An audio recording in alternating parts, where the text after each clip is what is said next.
असा प्रश्न विचारायचा आहे तुमच्यासाठी. आपल्याला नव्या पिढीला काय अडचण आहे आई? नव्या पिढीकडे गाडी आहे, जुन्या पिढीकडे नव्हती. नव्या पिढीकडे काजू बदाम आहे, जुन्या पिढीकडे लाल गव्हाच्या चपात्या होत्या.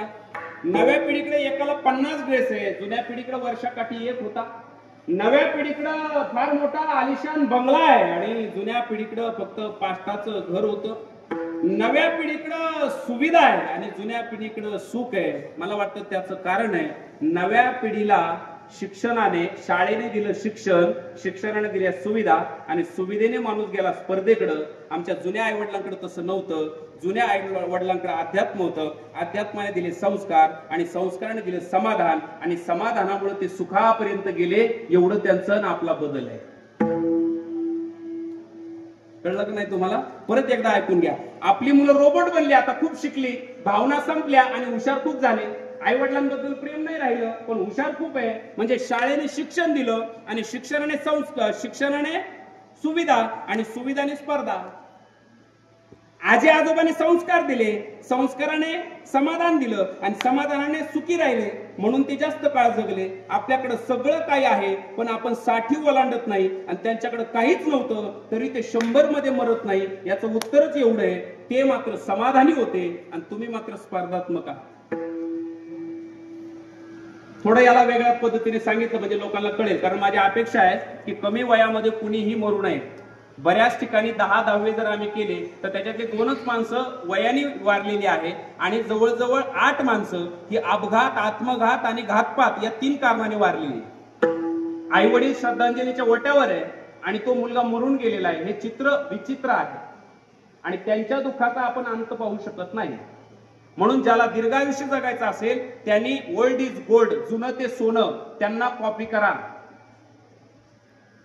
एक वडील जे जे करते तया नाम उगा लिहिले का.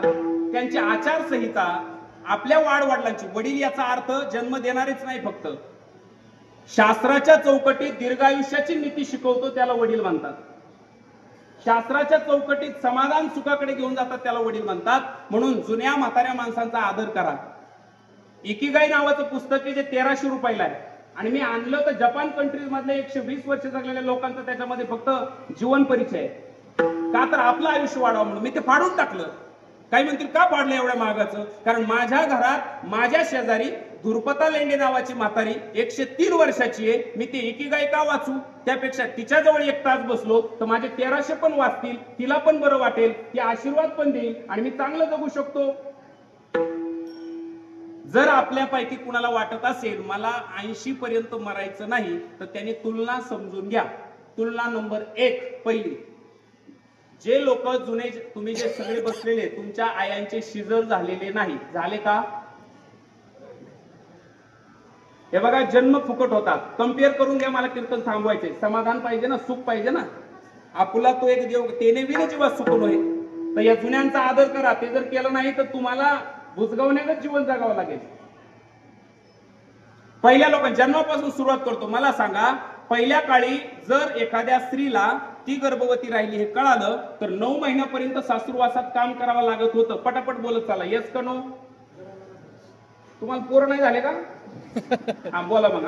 मग मला सांगा, तिला 9 महिन्यापर्यंत काम करावं लागत होतं. शिवाय जुन्या असणाऱ्या साधारण आता सध्या ज्यांचं वय 80-90 आहे अशा म्हाताऱ्यांना एक मुलगा नाही. कमीत कमी 5, 6, 9, 10, 11, 12.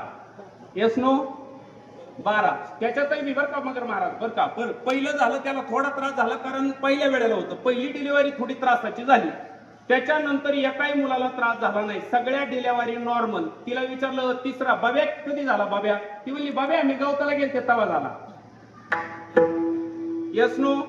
यस. ऐका, हे कम्पेअर बघा बरं का. आता आपल्याकडे या, आपल्याकडे आई, आता आपल्याकडे या. मग त्या पोराच्या जन्माचा खर्च 1 रुपया नाही. आता जर आपल्या घरातल्या एखाद्या स्त्रीला ती गर्भवती आहे असं कळालं आणि डॉक्टर तपासायला गेली तर पहिल्या 3ऱ्या महिन्यापासून 2ऱ्या महिन्यापासून तिला हातभर डबा आहे कारण तिचं हिमोग्लोबिन कमी आहे. आणि दुसरी गोष्ट सोनोग्राफी केलेली आहे. मग त्याच्यामध्ये बऱ्याच गोष्टी आहे. मग दर महिन्याला चेकअप आहे, दर महिन्याच्या गोळ्या आहेत आणि 9 महिने पूर्ण झाल्यानंतर नॉर्मल डिलिव्हरी नाहीये. तिचं काय आहे? शिजर आहे आणि शिजरचा मागच्या 7-8 महिन्याचा जर खर्च काढला तर थोरात महाराजांनी त्याचं कागदावर गणित करून पाहिलं. डिलेव्हरी नगर मध्ये जाते, मला असं वाटतंय की 80-90 काचेत ठेवावं लागलं तर लाखापर्यंत. आणि इथून मागचा खर्च म्हणजे ते पोरग आताच्या काळातलं जन्माला येतानाच आईबापाला 1.5 लाखाला खड्ड्यात घालितंय, इतका जुना नावा फरक आहे. बरं, ज्यांना जन्माला आल्या आल्या आईचे 6 टाके पाडून पोट कापलं ते जिंदगीत तरी सुख देईन का? तुम्ही येडे का? कारणच नाही, सुख द्यायचं काही कारणच नाही. बर, मग त्या आमच्या जुन्या लोकांचा जन्म फुकट होता, खर्च कमी होता, झिरो मेंटेनन्स होता, त्याच्यामुळे ते सुखी होते. पैसा नावाची चीज अशी तिचं व्यसन माणसाला लागलं की माणसं कधी आशेकडे जातो आणि आशा ही मूळ दुःखाला कारण. आशा उपजली अनंत अशी, नीच वामनत्व आले त्याशी, आशेने दिन केले देवाशी, कथा काय इतरांची आशा सर्व सुखाची आशा जन्म गेला. मग त्यांचा जन्म फुकट आणि आपला जन्म एकच, हे झालं पहिलं कंपेअर. दुसरं, त्यांचं खेळणं फुकट आणि आपलं खेळणं एकच. त्यांचं खेळणं काय होतं? सायकलीचं टायर फेकून दिलं का तेच हाणायचं. टायर खेळायचा कंटाळा आला का एक काठी काढायची, पुढची इटीन मागचं दांडू. तो खेळायचा कंटाळा आला का लपाछपी, आराधरी, लपंडाव हे खेळ. बरोबर आहे का नाही? आणि मला असं वाटतं एवढं करून जर का गाडी केली तर ती तारीची आणि टायरची हाणायची.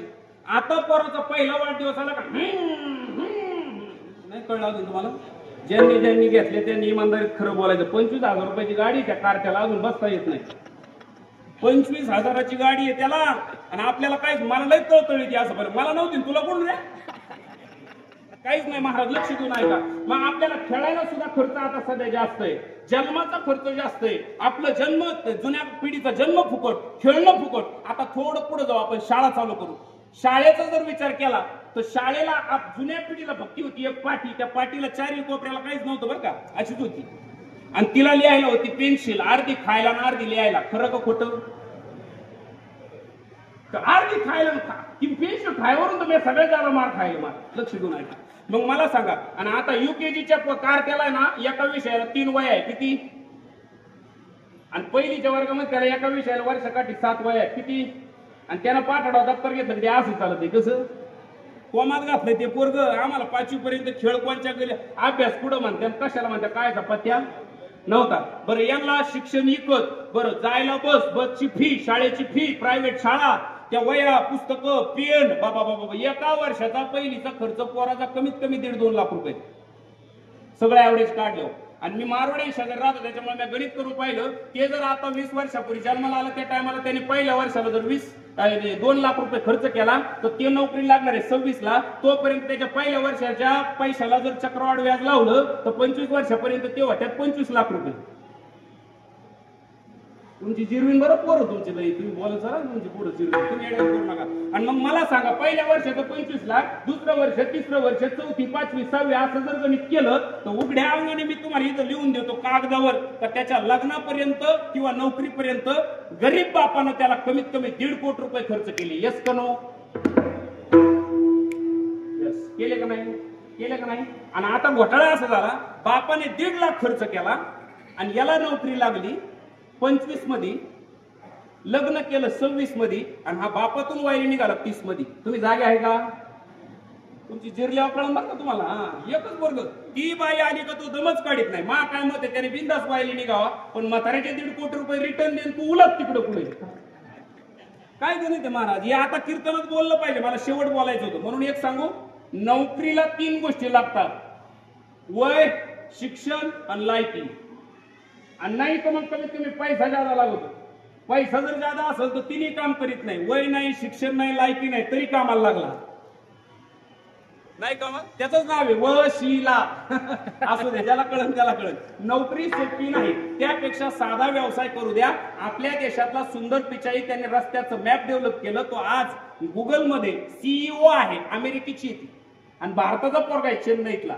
आणि याच्याही पुढे जाऊन सांगायचं झालं तर बेंगलोर मध्ये एक मुलगा आहे, त्याचं नाव मला माहित नाही, पण ओला नावाच्या त्याच्या गाड्या आहेत, म्हणजे ओला नावाचं त्याचं ऍप आहे. पुण्यात गेल्यावर तुम्हाला कुठं जायचं असलं, ऍप डाउनलोड केलं, गाडीचं बटन दाबलं, काही मिनिटात गाडी येते. माझ्याजवळ गाडी आली, तळेगाव दाभाड्याला जायचं होतं, मी गाडीत बसलो. 189 रुपये फी सांगितली त्यांनी भाडं. मी त्याला विचारायला सुरुवात केली, 189 मध्ये ही गाडी कोणाची? तो म्हणला एका माणसाने ओलाला लावलेली आहे. मी म्हणलं मग त्याला किती आणि तू कोण? तो म्हणला मी ड्रायव्हर. माझी सिलेक्टिंग बेंगलोरच्या साहेबांनी केली. बेंगलोरच्या साहेबांचं वय 32 वर्ष आता सध्या, आणि बेंगलोरच्या साहेबाची ती सगळे ऍप. मी त्याला विचारलं बेंगलोरच्या साहेबाला याच्यातून किती जाणार? त्याने मला उत्तर दिलं, महाराज दर 100 रुपयामाग त्या ऍप माध्यमातून त्या असणाऱ्या साहेबांना कमीत कमी 26 रुपये जातात दर 100 रुपयामाग.